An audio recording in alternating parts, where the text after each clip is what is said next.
Welcome to this GiftWorks 2011 video. My name is Jonathan Lehman, and this is the first video in a two-part video series on the improved receipting of donations in GiftWorks 2011. GiftWorks has always made it simple to issue a single receipt for each donation. However, not every nonprofit issues gift receipts in the same way. Some differences may be based on different standard practices, while others may be based on legal requirements. It's because of these differences that we made changes to GiftWorks that give you many more choices and provide the flexibility that you need. In this video, I will review the improvements in determining which donors get receipts and when and how receipts are issued. I will also show the ability to issue consolidated receipts for a donor that include more than one donation. So let's get started by signing into GiftWorks.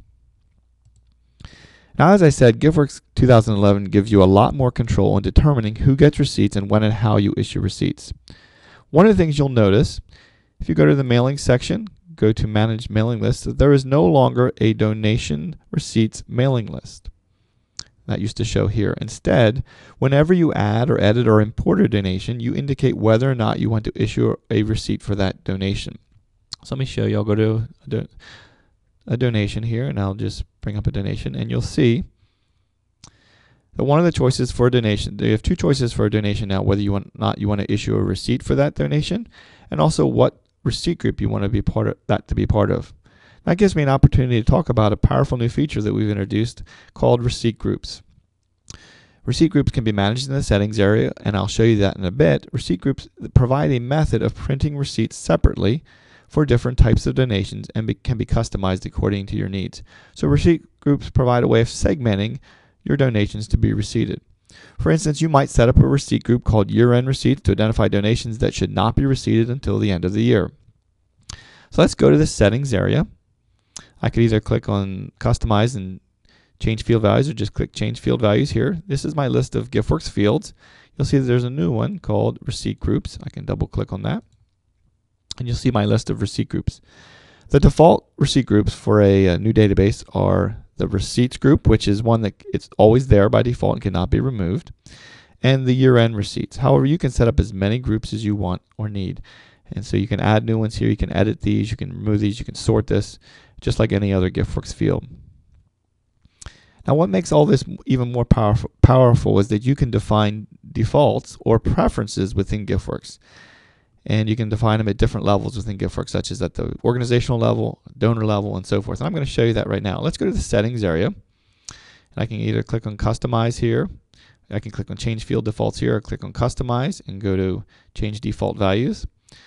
You'll see that we have new default values that we added for inside the donor field section called issue receipts, which is a checkbox, or receipt group, which is my list of receipt groups.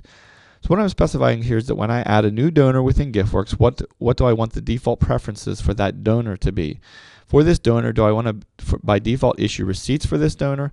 And what receipt group should I issue those receipts as part of? So these are the preferences that you would have at an organizational level whenever you add a new donor. So in this case, I'll leave this where by default, when I add a new donor, I'll issue receipts, and they'll be part of the generic receipts receipt group.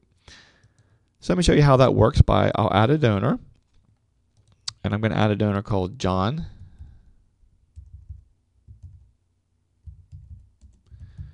No receipt. I'm going to just go through the rest of these dialog screens pretty quickly. And when I get to add more details for this donor, you'll see down here in this development details section, it defaulted to that this donor's preferences will be to issue receipts as part of the receipt group receipts. I'm going to say for this particular instance, John, no receipt. We don't want to by default issue receipts for John. So I'm going to go ahead and save that preference for John. And I want to show you that I've already set up another donor called Jill year-end receipt. And if we looked at Jill's preferences, you'll see her preferences are to issue that we would issue receipts for Jill as part of the year-end receipt group. So let me show you how this works. I'll go to the donors again, and for John, no receipt. I'm going to add a donation of $500. I'm going to go through the donation dialog screens. On the last screen, my acknowledgement, where the acknowledgement information is. Now, in addition to that, now we have a receipt information section which you can see that there's a checkbox for issue receipt and also a receipt group. In this case, it defaulted to not issuing receipt for this donation because that was John No Receipts preference. I could change that at this point if I wanted to and override that and pick a receipt group. But in this case, I'm going to just leave the defaults the way they were and go ahead and save that. So you can see how that his choices were defaulted when I added donation.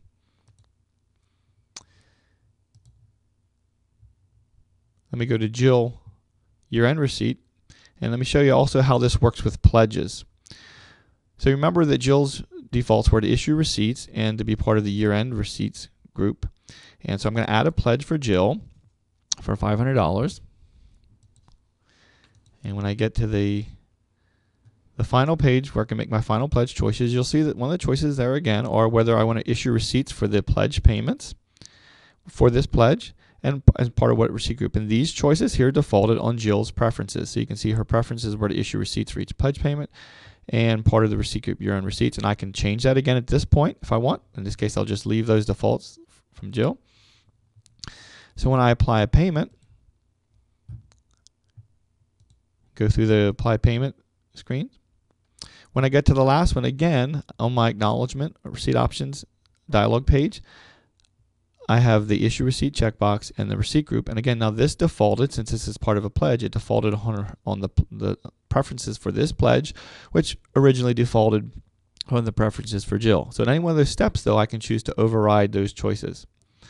So in this case, again, I'm going to just take the default and click Next and save that. And so you can see how we have a lot of flexibility in choosing what the preferences are at an organizational level, what they are for a donor, what they are for a pledge. But ultimately, when you receive that money, when you receive the pledge payment or the donation, you can make your final choice as to whether or not to issue a receipt for this pledge payment or donation and what group that should be part of. Let me show you how this comes together when we go ahead to print receipts.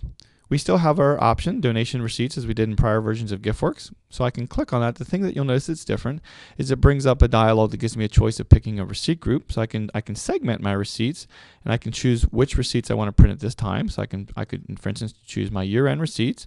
I can also pick a date range.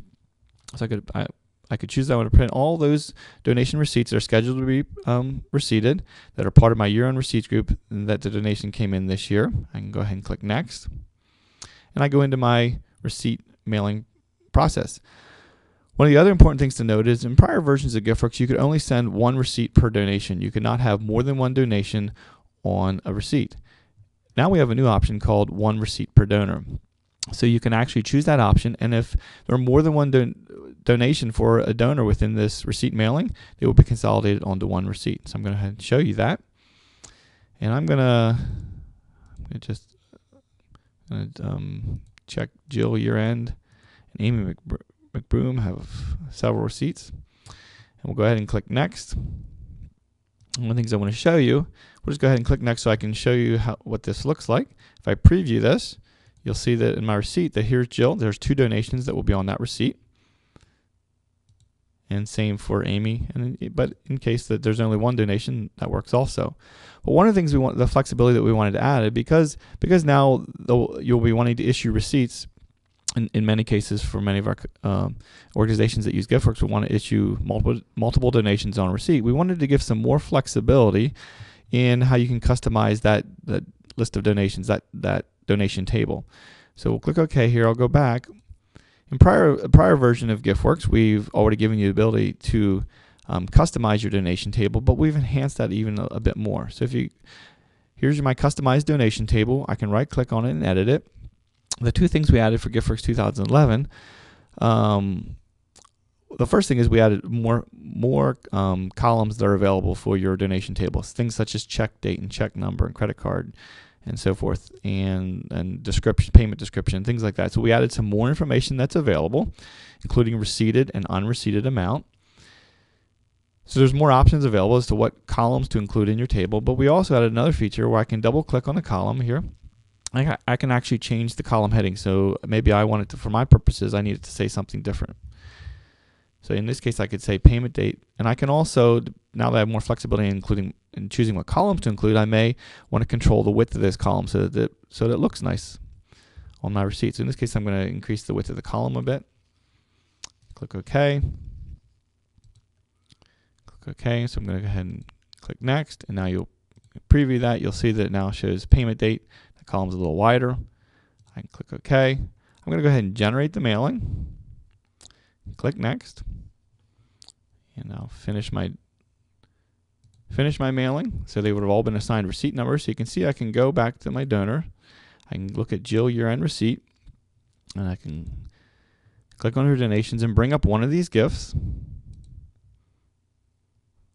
And you'll see, as I did before, I have my view receipt link, and it shows me the receipt number. And now if I view that receipt, you'll see that it can actually show me both of the donations that were on that receipt. So we hope you enjoyed this video, and it shows you some of the flexibility that we've added. And we encourage you to watch the second video that's part of this video series. Thank you for watching.